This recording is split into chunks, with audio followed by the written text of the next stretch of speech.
که من چند چیز رو فهمیدم. یکی این که فهمیدم که گارانتد دلیوری یا حالا دلیوری گارانتی شده در حقیقت، یا به مقصد رسیدن حالا تضمین شده، یه همچین چیزی، حالا اگه بخوام تعریف فارسی بگیم براش، اون معنی رو نمیده که ما فکر میکردیم حالا در مورد گارانتد دلیوری یا ریموت پروسیجر کالز یا RPC ها.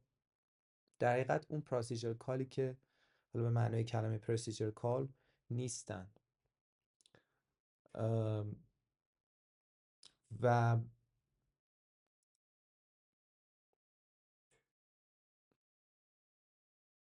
این به معنای این هستش که یه سری توضیحات، یه تعاریف جدید رو واسه این مسئله پیدا میکنه.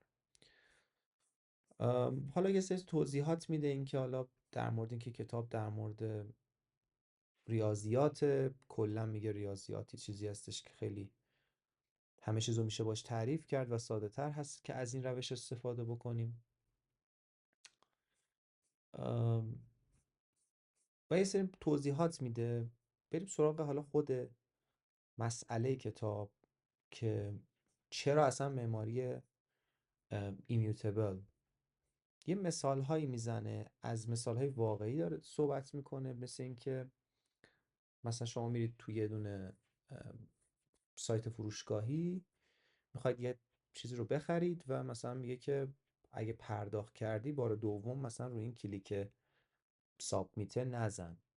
خب این مسئله هست. یا مثال دیگه که میزنه که حالا شاید خیلی ما تو ایران با این اینترنت ضعیف باهاش روبرو هستیم، این هستش که یه موقع میگه مثلا توی قطاری داری حرکت میکنی، اینترنتی داری، بعد این اینترنت تو تونل مثلا میپره. بعد اتفاق که میفته اینه که یه فرمی رو پر کردی، میگه این فرمه بعد از اینکه شما از اون تونل اومدی بیرون، آیا لازمه که دوباره ری سابمیتش کنی، در حقیقت دوباره سابمیتش کنی، یا اون دیتا هنوز هست. و این مسئله نوع مسئله هستش که حالا ما با ایمیوتابیلیتی برخورد میکنیم تو سیستم های توضیح شده. ما در مورد سیستم های توضیح شده خیلی کم صحبت کردیم توی این مدته، ولی احتمالاً یه ذره بیشتر حالا سراغش خواهیم رفت، چون به حال مسئله مهمی است و مسئله نسبتاً پیچیده ای هم هست که خیلی هم نیاز هست حالا دیستریبیوتد سیستم ها تو جاهای مختلف ازش استفاده میشه. مثال کوچیکش مثالی هستش که مثلا بلاک چین و این تکنولوژی که مثلا خیلی ترند شد و باب شد و اینا، خب مثلا سیستمی هستش که دیستریبیوتد سیستمه داره استفاده میشه توش. بحث ایمیوتابیلیتی یکی از مثلا مثال هایی است که تو بلاک چین دارن در موردش صحبت میکنن و میگن آقا این یکی از ویژگی های بلاک چین. حالا اینجا هم ما داریم سراغ صرفا ایمیوتابیلیتی میریم. میگم حالا باز احتمالاً بیشتر در مورد این مسئله صحبت میکنیم، به طور کلی در مورد سیستم های توضیح شده و اینجور مسائل. ایمیوتابیلیتی رو به شکل یک سیمپل کانسپت تعریف میکنه، به شکل یک چیز خیلی ساده میخواد بگه. میگه آقا یه دیتایی رو نوشتی و مطمئنی که دیگه این تغییر نمیکنه و هیچ وقت قرار نیستش که مودیفای بشه، چنج بشه، آپدیت بشه یا دیلیت بشه. شما یه دیتایی رو نوشتی که این دیتا ایمیوتبله. این در مورد معماری ایمیوتبل داریم صحبت میکنیم. این مسئله مهمیه که ما بدونیم در مورد معماری ایمیوتبل داریم صحبت میکنیم، چون خود خیلی چیزا هستش که در مورد ایمیوتابیلیتی داریم صحبت میکنیم ولی اینجا معماری رو داریم مد نظر قرار میدیم. مثلا فرض کن شما نمیتونی یه سیستمی داشته باشی که هر دیتایی که داره داخلش وارد میشه به طور کلی هیچگاه نه چنج بشه، نه آپدیت بشه، نه دیلیت بشه. خب به هر حال شما تغییرات سیستم رو چطور میخواید؟ اینجا سوال پیش میاد که تغییرات سیستم رو چجور میخواید هندلش بکنید و چجور میخواید باش برخورد بکنید. اینجا مسئله هستش که باید بفهمیم که هر دیتایی که وارد سیستم میشه ایمیوتبل قرار باشه. یه سری زبانهای برنامه نویسی، یه سری کانسپت ها و پروسیجرهایی که هستش تو برنامه‌نویسی که این بحث ایمیوتابیلیتی رو خیلی جدی جلو میبرن. و مثلا فرض کنید تو زبون راست میاد مثلا میگه که متغیرها رو ما بای دیفالت داریم ایمیوتبل تعریفش میکنیم، اما اگر لازم داشتی بیا میوتبلش بکن. خب این ذهنیت ایمیوتبل یه ذهنیتی هستش که وجود داره در مباحث مختلف. حالا میگه که مسئله که مثلا برای ما با ایمیوتبل آبجکتس به وجود میاد اینه که مثلا یه کپی هم از این ایمیوتبل آبجکت نگه داریم، اگر تغییراتی چنجی که بخوایم انجام بدیم، این چنجه باید در اون آبجکت ها اتفاق بیفته. یعنی این مسئله هست، یعنی شما باید یک در حقیقت به قولی یک فلوی داشته باشی که همه چیز وقتی تغییر هم میکنه در کپی هاش هم مثلا فرض کنید تغییر بکنه و اینا همه استیتاشون یکی در نظر گرفته بشه و یکی باشه. یه مسئله که هست، اولین مسئله که ما بهش میگه برخورد میکنیم اینه که میایم با یک میخوایم ما یه مدل ایمیوتبل تعریف بکنیم، در حالی که اصلا معماری مموری کامپیوتر یک معماری میوتبله. اگه دقت بکنید شما یه سری پارت دارید توی مموری، بهش میگم مموری لوکیشن. شما به ازای هر چیزی که میخواید داخلش بنویسید یه سری از این لوکیشن ها رو الوکیت میکنید، به قولی در اختیار میگیرید. حالا کلماتشو من سعی میکنم که فارسی هم بگم، ولی واقعا دیگه مموری الوکیشن رو نمیشه تعریف دیگه در موردش داشت. اگر به نظرتون میرسه که مفهوم جدیدیه، باید خودتون یه مقداری در موردش بخونید. بحث مموری الوکیشن حداقل بلک باکسش رو من خیلی سریع توضیح بدم. میگم که یه خونه ای از حافظه رو ما در اختیار میگیریم برای اینکه یک دیتای داخلش بریزیم، به این میگم مموری الوکیشن. میاد میگه که حالا شما فرض کن یه مدل ایمیوتبل میخوای از دیتا داشته باشید در یک فیکس میوتبل مموری. حالا یعنی چی فیکس میوتبل مموری؟ یعنی همون مموری لوکیشن ها که همش در حال چنج هستن، میتونن تغییر بکنن، شما الوکیتشون میکنید، میگید من میخوام این دیتا رو بریزم توش. حالا شما میخواید یه معماری ایمیوتبل تعریف بکنید در زمانی که مموریتون میوتبله، کاملا قابل تغییره.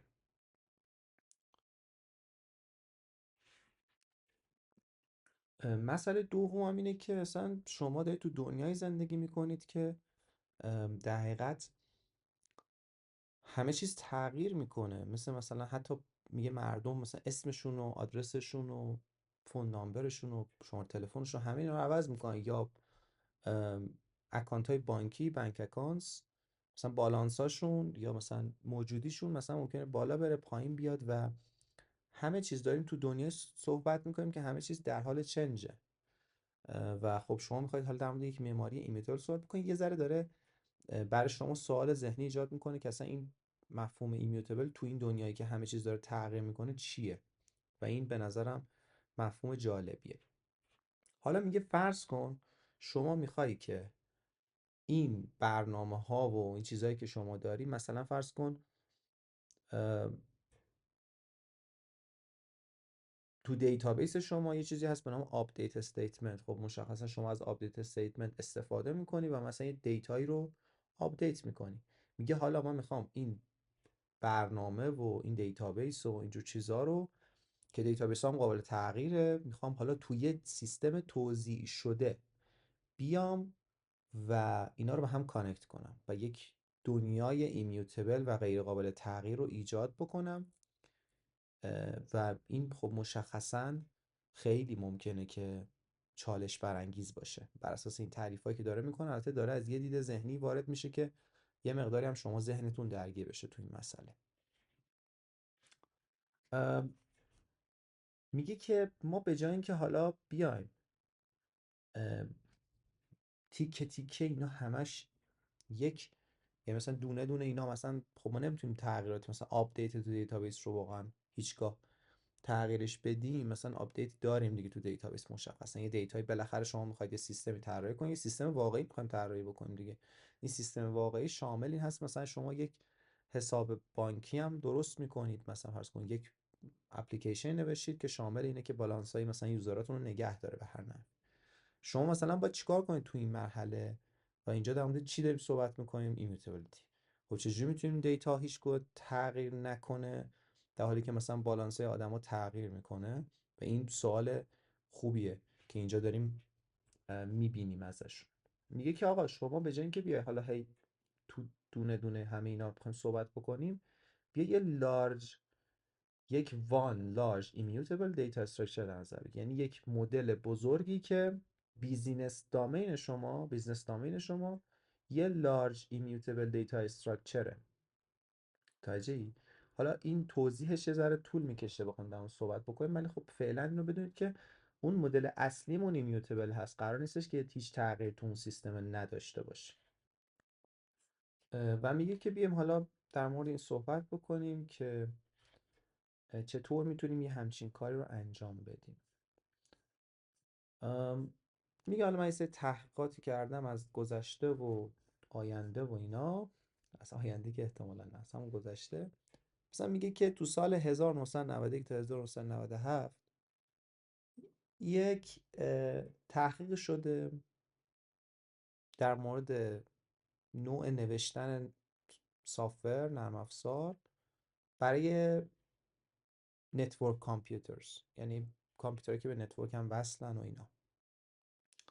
یه چند نفری هستن، حالا آقای بیل جوی و دیو لیون و پتر نمیدونم دوچ و نمیدونم جیمز گاسلینگ و اینا اومدن چند تا مشکل رو پیدا کردن. گفتن آقا همه آدم هایی که دارن این سافت‌ور رو می نویسن یه همچین چیزایی رو تو ذهنشون انگار دارن فرض میکنن. مثلا مثال ببین چیه. میگه آقا network is reliable. میگه نتورک قابل ریلای کردنه، قابل اعتماده. خب اینجا ما چون اینو در موردش صحبت کردیم قبلش، میتونیم در موردش صحبت بکنیم دیگه. یعنی میتونیم بگیم مثلا تو اون مثال قطاره یادمون میاد نتورک واقعا ریلایبل نبود و خب این اشتباهی هستش که آدم ها تو ذهنشون میگیرن. یا مثلا لیتنسی زیرو، یا مثلا لیتنسی وجود نداره، تأخیر وجود نداره. bandwidth is infinite، یعنی ما بندویتی که در اختیار داریم، پهنای باندی که در اختیار داریم نامحدوده. network is secure، میگه آقا مثلا نتورک امنه. topology doesn't change، میگه توپولوژی یا معماری هیچ موقع تغییر نمیکنه.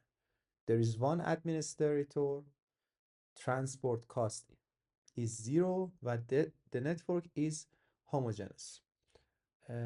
مسائل دیگه که داریم صحبت میکنیم، مثلا این ادمنستریتور داریم همیشه، یعنی یه نفر هستش که داره تغییر میده. اینجا مثلا این مثاله تو ذهنمون میاد که چطور داریم این کار رو میکنیم. یا مثلا transport cost is zero، مثلا این که داره انتقال پیدا میکنه هزینه ای نداره واسمون. آخرش هم این که نتورک یک پارچه است، یونیفاید، هوموجنسه، این حقیقت همه چی یک پارچگی وجود داره. حالا در مورد هر کدوم از اینا صحبت خواهیم کرد. یه مثال معروف میزنه از این که یه کدی نوشتیم تو لوکال هاست کار میکنه، ولی به محض اینکه تو تست انوایرمنت ما داریم دیپلویش میکنیم به مشکل میخوریم. مثال works on my machine که خیلی مثال ترندیه بین دیولپرها. میگه این مسئله یکی از مسائلی که خیلی موقع پیش میاد این قضیه. بریم سراغ مسئله اول یا the network is not reliable. میگه که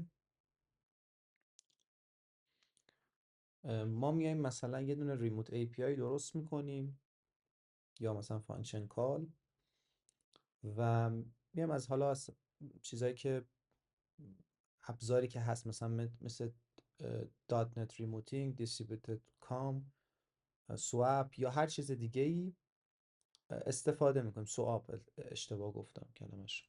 یا سیگنال آر. میاد مثلا یه دونه RPC کال میزنه. خب در مورد RPC کال یه توضیح نسبتاً مفصل تر خواهم داد، ولی فرض کنیم یه کاری داره انجام میده و حتی باید بدونید واقعا RPC کال چیه. ببینید RPC کال یا ریموت پروسیجر کال بحث این هستش که ما خب یک پروتکل های ارتباطی داریم که میتونیم ارتباط برقرار کنیم، در مثلا دیتا رو میتونیم ترانسمیت کنیم، دیتا رو میتونیم انتقال بدیم. مثل اینکه مثلا از HTTP استفاده بکنیم، از REST استفاده بکنیم، API داشته باشیم، یه دونه اند پوینتی از اونجا کال میشه و شما یه جوابی بهش میدید. حالا تو ابتدای کتاب من اینو فراموش کردم بگم، ولی یه نکته رو اشاره کرده بود، گفته بود که اکثرا HTTP، البته فکر کنم تو ابتدای کتاب نه، یه جای دیگه کتاب داشتم نگاه میکردم اینو دیدم، ولی اینو توضیح میدم اینجا. حالا بحث شد میگم. HTTP معمولا سینکرونوسه یا سینک همزمانه. یعنی تو لحظه که شما ریکوست رو میفرستید سمت، حالا به قولی کلاینت داره سمت سرور ریکوست رو ارسال میکنه، یا حالا دوتا سروری هستن با همدیگه میخوان ارتباط برقرار کنن، یا هر چیزی، همون لحظه که شما میفرستید انتظار دارید که پاسخ هم بگیرید. خب و حالا کدای HTTP هم تقریبا به همین شکل چیز شده، یعنی طراحی شده. مثلا 201 میشه created. خب شما وقتی 201 میگیرید از یک حالا سروری، معنیش اینه که اون ریکورد رو من کرییت کردم. اگه 202 بگیرید که کمتر میبینیم ما، مثلا حالا کسی که کار میکنن با این قضیه، خب مشخصا خیلی ممکنه سرویس های رست مختلفی دیده باشن، ولی 202 رو کمتر دیدیم به خاطر اینکه اکسپتده. 202 به این معناست که شما یه ریکوستی ارسال کردی، اون سروره به شما میگه که آقا accepted، من اونو گرفتم، حالا بعدن یه جواب بهت میدم. که حالا مثلا اکثرا وقتی که میان مثلا پیاده میکنن تو این متودا، مثلا میان کال بک یو آر الی میذارن یا بهش میگن وب هوک. حالا بحث وب هوک ها هم بحثی که باید صحبت بشه در موردش، اما به طور کلی اینه که میگه من گرفتم ریکوست تو رو، حالا جواب تو بعداً برات وب هوک میکنم، بهت میدم جواب تو. و این نکته که وجود داره، یعنی دقیقاً یه مکانیزمی از پاپ ساب داره اتفاق میفته اینجا، داره دقیقاً پابلیشر سابسکرایبر داره اتفاق میفته، یه حالت مسیج بروکر داره اتفاق میفته، اما خب شباهت داره دیگه، مشخصا اون نیست، یه چیز دیگه است. ولی معمولا اینجوری داریم باش برخورد میکنیم. اما ریموت پروسیجر کال هم سینک ها، من اینجا وارد سینک و ای سینک شدم، ولی خب واقعیت میخواستم یه چیزی رو صرفا بهش اشاره کنم، میخواستم یه مثالی از HTTP بزنم براتون. به طور کلی ما معمولا حالا راه ارتباطیمون HTTP و REST و اینجور چیزاست، ولی خب RPC gRPC و اینجور داستانا که حالا مثلا gRPC مال گوگله. ریموت پروسیجر کال بحثش اینه که شما مثلا فرض کن توی سیستم دیستریبیوتد که خیلی معنا پیدا میکنه اینجا، که ما نمیتونیم مثلا ریکوست به قولی رست بزنیم این وسط، مثلا HTTP کال کنیم. بعضی موقع سرویس ها رو با رست هم ارتباط میدن و اینجور نیستش که مثلا فقط هم RPC باشه، ولی خب میان مثلا RPC در نظر میگیرن، ریموت پروسیجر کال در نظر میگیرن. شما یه سیستمی دارید، یه سرویسی دارید، حالا یه سرویس دیگر رو میخواد کال کنه این وسط. راه حل مناسب برای این قضیه چیه؟ اینکه شما فانکشنی از اون سرویس رو مثلا بتونی کال کنی. ریموت پروسیجر کال، یه پروسیجر رو، یک فرایند رو در حقیقت کال کنی. خب فانکشن کال هم داریم در حقیقت اینجا. حالا مثالم براتون از AI میارم، مثال خوبی هم میتونیم بزنیم، مثال ساده البته. که شما میخواید یه فانکشن رو کال بکنید اونور، میاد از RPC استفاده میکنید، یه زبونی داره واسه خودش و هزار تا داستان داره، کاری ندارم واردش نمیشم. اما اینجا بحثش این چیه؟ میاد میگه که ما فکر میکنیم که اگر RPC زدیم و جواب گرفتیم و این داستانا، میگه که هر موقع شما مثلا یه دونه ریترن استیتمنتی داری واسش، میگه که آقا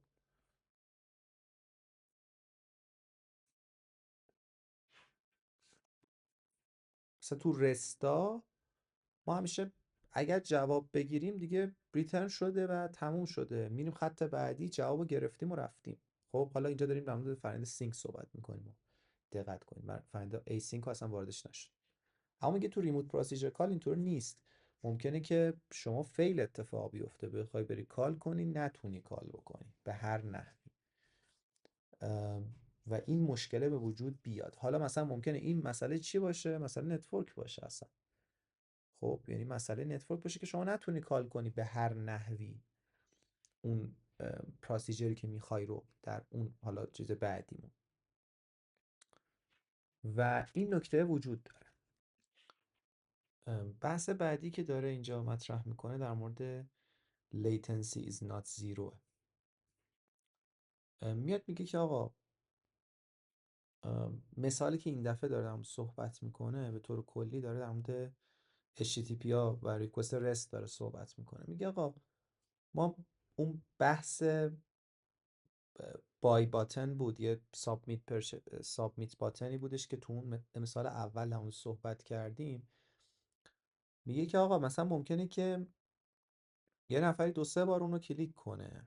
خب و اینجا اصلا یه مسئله مطرح میشه به نام مسئله آیدمپوتنسی یا آیدمپوتنت، که این خیلی مسئله مهمی هست و خیلی ها من میبینم که مثلا تو مصاحبه هم این سوال رو میپرسن و خب بعضیا بلد نیستن انگار، ولی خیلی مسئله مهمی است. شاید جزو مفاهیم اولیه‌ای هستش که باید هر کسی در مورد کار با معماری وب باید آشنا باش با آیدمپوتنسی. بحث آیدمپوتنسی اینه که ما قرار هستش که یک چیز رو به شکل آیدمپوتنت داشته باشیم. آیدمپوتنت یعنی این که ما وقتی که یه ریکوستی که فرض کنیم مثال بخوایم بزنیم، باید یه گارانتی بدیم که اگر یه ریکوستی که ما زدیم مشابه ریکوست قبلیمون بود، یعنی همون پرچس باتن رو داریم دو بار کلیکش میکنیم، فقط اون درخواست اولیه ما پراسس بشه و درخواست دوممون بگه آقا درخواست تکراری. خب اینو حالا چطور میتونیم بفهمیم؟ این که ما یه ریکوست رو وقتی داریم ایجادش میکنیم باید یه تریس نامبری داشته باشیم، یه آیدم پتنسی کی داشته باشیم، به قولی یه کلید یونیکی داشته باشیم که این درخواست رو متوجه بشیم و بگیم آقا این درخواست یونیک بود و دیگه قرار نیست دوباره ما این درخواست رو ارسال بکنیم. مثلا فرض کنید یک تراکنش بانکی اگه بخواد اتفاق بیفته، چطور میتونیم ما بیایم آیدم پتنسی رو این ملاک قرار بدیم؟ اگر قرار باشه که یه کاربری بیاد و یه ریکوست ایجاد بکنه، میتونه چند تا ریکوست با مثلا فرض کنید مقدار یکسان ایجاد بکنه، مثلا 4 تا 5 تا ریکوست با مثلا مقدار 1,000,000 تومان مثلا ایجاد بکنه، میتونه این کارو بکنه. اما نکته اینه که نباید درخواست تکراری اینجا پراسس بشه و این مهمه. شما وقتی درخواستی دارید ارسال میکنید نباید درخواست تکراری رو پراسس کنید، یعنی اشتباه از اون کاربره نباشه. خب ما مثلا فرض کنید توی درگاه پرداختی اگه قرار بریم، تو این درگاه پرداختی یه سری دیتا داریم که این دیتا ها فقط برای اون درگاه پرداخته جنریت شدن و این مهمه. و حتی تو مرحله که وارد درگاه پرداختن میشیم، بازم تو اون مرحله هم ما یه سری کلید داریم که این کلیدهای داره به شکل یونیک میره و مشخص میکنه که این دوتا این درخواست برداشتی که مثلا فرض کنید درخواست برداشت اومد یا درخواست واریز اومده، درخواست واریزی که اومده همواره چیز ثابت بوده، یعنی یه چیز یونیک داره اتفاق میفته. شما اگه دو بار اون رو کلیک بکنید اونو نمیتونید استفاده بکنید. مثلا میگه لینک شما مثلا منقضیه، یا مثلا شما نمیتونید دوبار مثلا یه چیزی رو انجام بدید. خب این درخواست انجام شد. این بحث آیدمپوتنسیه که شما حالا مثالی که اینجا داره میزنه، میگه آقا بعضیا مثلا تو پوت و پچ، حالا ما چیزایی که برای HTTP داریم مثلا میخوایم تغییر بدیم، چنج کنیم یا هر چیزی، اتفاقی داره میفته، خب ما نمیتونیم، باید یه کلیدی داشته باشیم بگیم آقا با این کلیده برو پیدا بکن و بگو که این درخواست من کدوم درخواسته. مثلا فرض کن شما میخواید برید یه تغییری بدید، خب یه تغییری میخواید اتفاق بیفته، خب باید یه کلیدی داشته باشیم که کلید یونیکی باشه و بفهمیم که آقا چی رو میخواید تغییر بدید. اینجا مثلا خب مشخصا آیدم پتنسیه خیلی مشخصه که باید باشه، اما یه جاهایی تو این پسته، تو ریکوست پست تو HTTP این مسئله رو داریم که متوجه نمیشن یه سری دیولپرها که باید بیان و آیدم پتنسی رو رعایت کنن. حالا مثالی که داره در موردش میزنه، میگه که اونایی که دارن آیدم پتنسی رو در نظر نمیگیرن به این فکر میکنن که هیچ لیتنسی تو نتورک نیست. خب وقتی که شما درخواست و مثلا خرید یه چیزی رو دارید میزنید، فکر میکنید که هیچ لیتنسی نیست، دکمه رو که میزنه همون لحظه اتفاق میفته. خیر، اگر در نظر بگیرید که لیتنسی تو نتورک هست، همیشه یک مکانیزم آیدم پتنسی قرار میدید تو اپلیکیشنتون و این باعث میشه که شما گیر این تلهی نیفتید که مثلا دو بار پرچس اتفاق بیفته، داپلیکیشن اتفاق بیفته به قولی. یا incorrect دیتای corrupt اتفاق بیفته. این مسئله دومی هستش که داره در موردش صحبت میکنه. من سعی میکنم که چون تایم ویدیومون الان حدود 27 دقیقه هست، سعی میکنم که مسائل بعدی رو خیلی سریعتر بهتون بگم تا این مسئله رو تموم کنیم و بعد این دو تا مسئله مونده دیگه. یکی topology doesn't change و دومیشم اینه که changing assumption. نه دیگه اصلا topology doesn't change رو داره در موردش صحبت میکنه دیگه، بقیه‌اش اصلا صحبت نکرده، فقط یه سریشو مثال زده بود. آره دیگه، بعد میگه changing assumption و این قسمت تموم میشه و فکر میکنم کافی است برای این ویدیو. حالا تو ویدیوهای بعدی در مورد بقیه‌اش هم صحبت میکنیم. کتاب جالبیه و من خیلی کنجکاوم که بدونم که تا انتهای داستان چطور پیش میریم. بحث topology doesn't change میگه که آقا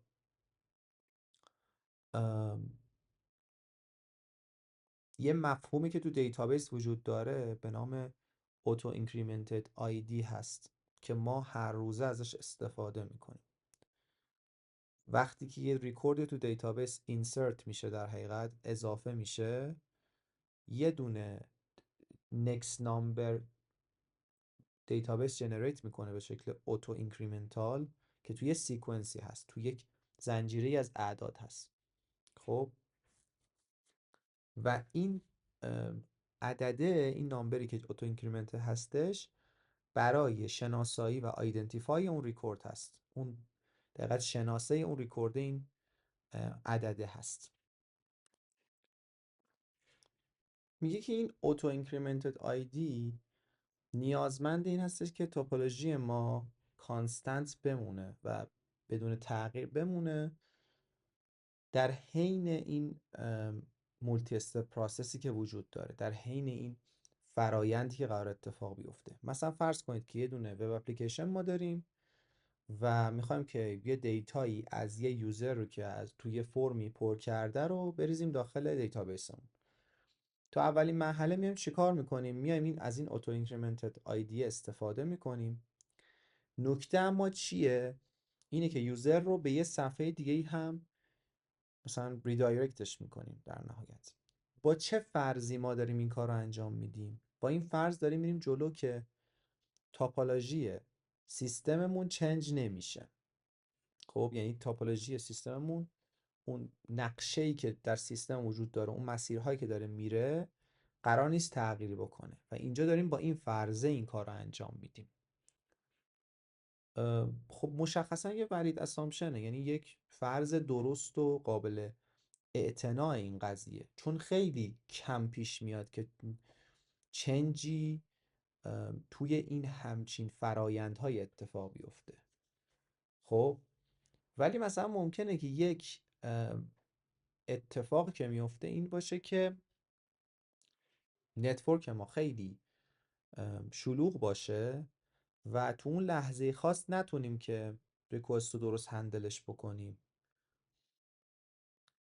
چه اتفاق میفته؟ اتفاق که میفته اینه که یوزره اومد اون فراینده رو انجام داد، دیتاش هم سیو شد، اما نرفت تو فرم بعدی فرض کن.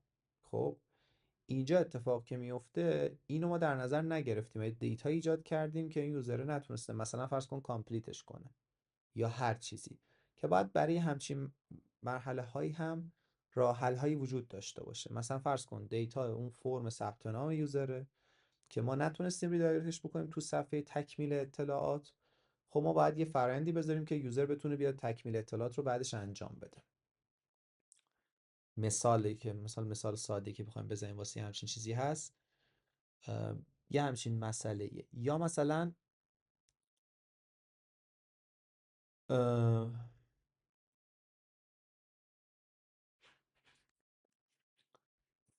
ببین یه اتفاق که ممکنه بیفته اینه که چجوری پیش بره این مسئله.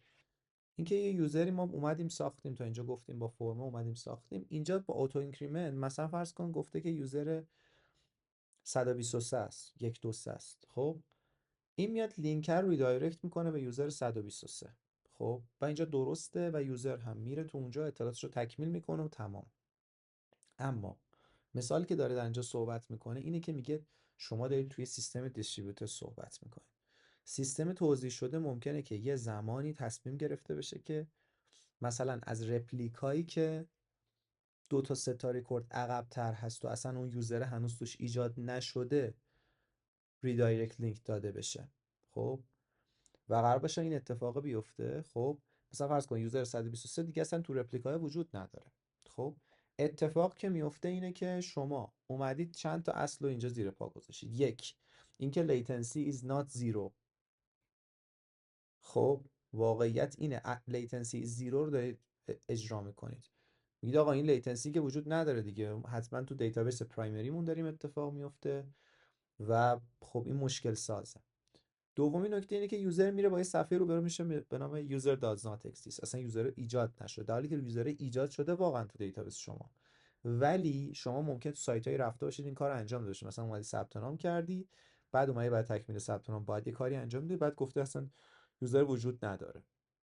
اتفاقی هست که ممکنه بیفته و خب بعدا رفتی مثلا تو تکمیل اطلاعات دیدی هستی که هنوز، چون اون دیتابیس، چون داری از سیستم دیستریبیوتور استفاده میکنی و سیستم توزیع شده ممکنه که تو دیتابیس اصلیش وجود داشته باشه اما تو دیتابیس رپلیکاش وجود نداشته باشه. میگه شما این که دارید در نظر میگیرید که اوتو اینکریمنت همیشه داره درست کار میکنه، این با اون فرض لیتنسی is not zero، لیتنسی زیروه در حقیقت، در حالی که لیتنسی is not zero، لیتنسی زیرو نیست. بحث آخری که میخوایم در مورد صحبت بکنیم چنجینگ اسامپشن هستش که سری نکاتی که داره اینجا صحبت میکنه دیگه. بعدش immutability changes everything رو داره صحبت میکنه. من فکر کنم این قسمت هم دیگه مربوط به این فصل، این قسمت نیستش که تا اینجا صحبت کنیم، فکر کنم کافی هست. ما در مورد یه خلاصه ای من میخوام بگم از کاری که امروز تو این ویدیو انجام دادیم. من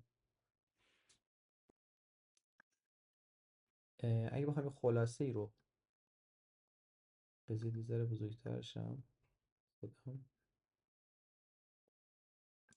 یه خلاصه ای رو اگه بخوام در مورد امروز صحبت بکنم اینی که ما اومدیم در مورد ایمیوتابیلیتی به طور کلی به صورت جنرال در حقیقت صحبت کردیم. مفاهیمی که میخوایم در موردش صحبت بکنیم تو این سری ویدیوها رو شرح دادیم. در مورد ریموت پروسیجر کال صحبت کردیم، در مورد آیدمپوتنسی صحبت کردیم، در مورد این صحبت کردیم که چرا باید ریموت پروسیجر کال رو استفاده بکنیم. در مورد رست صحبت کردیم، در مورد رست API صحبت کردیم و مفاهیمی تو این سبک و مجموع داستانی بودش که چرا ایمیوتابیلیتی توی دیزاین یک سیستم توزیع شده مهمه و چرا به کمک ما میاد. هنوز کامل وارد این مسئله نشدیم اما میخوایم که سیستم توزیع شده دیزاین بکنیم که ایمیوتبل باشه و ایمیوتابیلیتی تعریفش همه این چیزایی هستش که داریم در موردش صحبت میکنیم. خب و این مسئله مهمیه. در ویدیوهای بعدی در مورد این مسئله بیشتر صحبت خواهیم کرد، در مورد دیستریبیوتد سیستم ها بیشتر صحبت میکنیم، ولی فکر کنم امروز کافیه. شما رو خدای بزرگ میسپارم، امیدوارم که روز خوبی داشته باشید.